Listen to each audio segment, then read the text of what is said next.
Bonjour, donc moi c'est Adrien Colneau, je suis responsable du restaurant La Suite, restaurant qui a été ouvert au mois de juillet cette année, qui se situe 4 avenue des Thermes à Luxeuil. Je vais vous présenter aujourd'hui une recette, c'est une recette de crème de butternut au fenouil grec, comté et viande de bœuf séchée.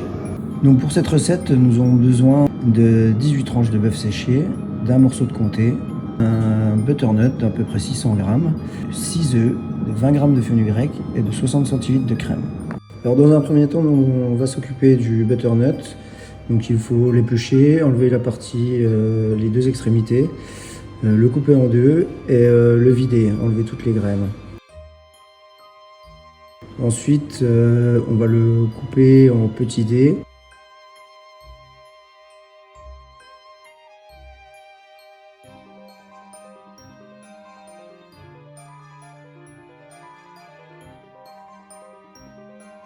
Le mettre dans une casserole avec un fond d'eau et le mettre à chauffer avec les 20 g de fenouil grec jusqu'à évaporation de l'eau, à peu près 20 minutes. On s'occupe des œufs à 64 degrés.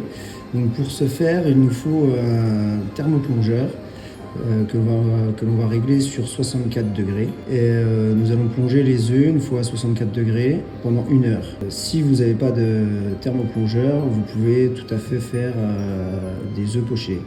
Donc pendant que le butternut est en train de cuire, on peut s'occuper du comté. On va prendre un économe et faire des tranches de comté. Donc on va faire 6 à 8 tranches par personne. Donc ensuite on va s'occuper du bœuf séché. Donc on va prendre nos tranches, les rouler et les recouper en deux. Si vous n'avez pas de bœuf séché ou vous préférez autre chose, vous pouvez tout à fait le faire avec du jambon de Luxeuil ou du magret séché. Alors une fois que le butternut est cuit, nous allons rajouter la crème mixée jusqu'à obtention d'une texture onctueuse. Donc enfin, pour dresser l'assiette, nous allons disposer donc 2 louches de crème de butternut.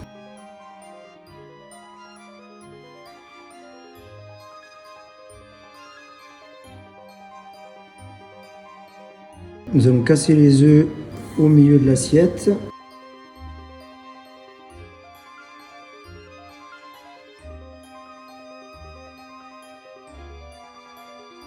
Et disposer donc des tranches roulées de viande séchée alternées avec des tranches de comté.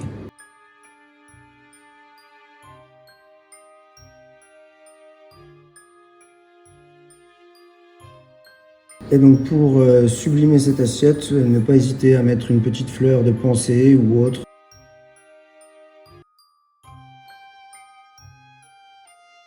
Voilà pour une recette de Noël simple et peu coûteuse. Et bon appétit!